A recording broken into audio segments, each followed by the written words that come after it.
Welcome to the BRITIL Growth Podcast, your home for business mentoring, as well as executive coaching for business owners, executives, or maybe you're new to the business world or have a new business idea, and that's totally okay. Keep listening for strategies, ideas, and tips to help you groom and guide your business in an ever-changing marketplace, and for discussion on issues like marketing, finance, contracting, and technology. And now, your BRITIL Podcast host, Terrence Brown.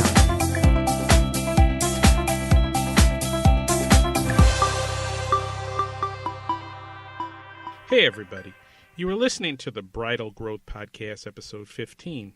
And if this is your first time, or you are returning to growth, then thank you for listening. My name is Terrence Brown, and to learn more about me, please visit BRITIL.com under the About tab. Today our podcast is entitled, Developing a Pricing Strategy. The Growth Podcast is produced every Wednesday for your enjoyment, and show notes are found at BRITIL.com/podcast-2. Come back often and feel free to add the podcast to your favorite RSS feed or iTunes. You can also follow me on Facebook, Twitter, Instagram, Google+, at BRITIL1. So let's get into the show. Developing a pricing strategy. What is a pricing strategy, and why do you need one? Terrence, what are you talking about? Is there a systematic way to look at pricing? Furthermore, when you do pricing, when do you do it? Do you do it in the beginning of the year, in the middle of the year, or some other time? What it is and why you need this is why I decided to do this podcast in the first place. Many businesses don't have one, think that they are just making money and that's fine. The question is, are you leaving money on the table or not? Or as my dad would say, what will the market bear? Regardless of your business, knowing and conducting an analysis of your pricing, at least on a yearly basis, can help you grow. It can improve your profitability and ensure that you will not have surprises later in the year that you haven't covered for, or at least you will be better prepared if they do occur. And as time goes on, you'll be more accurate and better at predicting the future and covering for that in your pricing and for your business. And if you've ever planned or built in contingencies that you needed, these results will bring you more profit, which is a good thing. And if you have any comments on this topic, please let me know by emailing me at info@britil.com, tweet me at BRITIL1, or comment on the website. Now let's get back to the topic, developing a pricing strategy. Now, where do you start? Regardless of your business, you need to create a spreadsheet.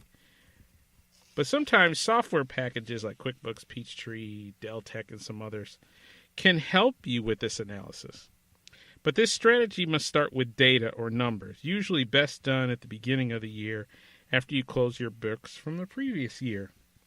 The longer you have been in business, hopefully the easier this should be.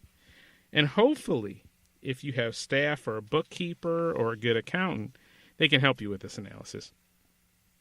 When I looked at these items year after year, my intent was increasing profit in case I needed to eat costs somewhere else during the year, like keeping key employees with the firm, unforeseen problems that might occur, but they all lie in your business expenses, so that's a good place to start. Make a list of at least 3 to 5 of your major expenses, the ones that just consume costs. It's probably labor, benefits, taxes, and communications like phone, internet, cell phones. And track these costs over 3 years. If you can go back further, fine. To see these expenses growing and develop what that percentage of increase is per year. And if there are other expenses that are also growing, depending on your specific business. But I remember, pre-Obamacare, my company's healthcare cost was going up about 20% a year. Then post-Obamacare, my health care costs went up about 12% a year. Both high, but either way, you needed to plan for these growths in the future and factor that into your pricing as you go forward. Do this exercise for each of your major expenses. You can also do this for all of your books, all of your expenses. And it will enable you to see, boy, is it time to change a new vendor? Maybe try to get a better cost? And see if you can cut these costs anywhere and everywhere. Now, on the expense side, upon completion, project these costs as a percentage into your pricing. And sometimes this analysis proves that your pricing could be okay for now, but maybe it might not be good a year from now or 2 years from now. And then you might need to either pass these costs off to your clients or customers or your vendors, asking for a cheaper rate. Now, that's the expense side. Now let's move to the revenue side. Again, depending on your business, you are either a services or a product firm. Either way, develop an analysis of how much you charge for your services on a per hour basis or your products on a per purchase basis, and you see it all the time in grocery stores. You see the pricing for whatever the ketchup is, and then you see on a per ounce cost. It's the same concept. These analyses can go deeper and deeper as you provide a variety of services and products.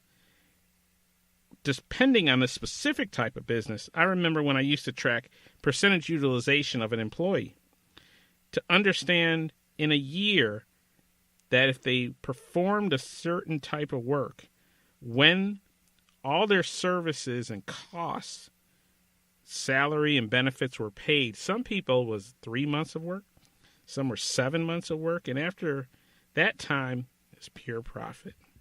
This exercise is also useful if you have to make that unfortunate decision of removing staff. But if these numbers are 12 months or greater, you need to do something quickly to right the ship or let some people go. But it's also important for your pricing. You might need to make slight changes to improve your pricing when you combine that expenses percentage that we had from before. When you combine this information with how much you're charging for your product or your service to find if this pricing is correct or not that you have. And with this data, you can plan your future pricing strategy and make what adjustments you need to.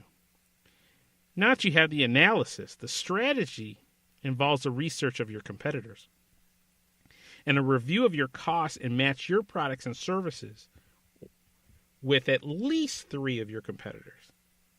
If you have more, fine. And unfortunately, the next and final part is all gut, where you need to understand your business and do you compete with these competitors in a niche area? Do you compete on price? Do you compete on quality or some other factors? But when you invest this time in the development of this strategy and analysis and track your costs to see if that strategy actually makes sense, then you get to your gut and see, are these competitors, can I compete with them? Do I need to change my pricing? And at that point, your business will do better. Your pricing strategy will need to be incorporated in your business on a yearly basis. And I guarantee you will grow. And I believe that developing a pricing strategy is an important exercise to assist you to grow your business for the future. And that's the show. And thanks for listening. I hope this show helps you understand that question, developing a pricing strategy. The Growth Podcast comes out each week on Wednesday. And if you've got questions or comments, please email me at info@britil.com, tweet me at Britil1, or see us on Facebook at Britil1, or visit us at the website, Britil.com.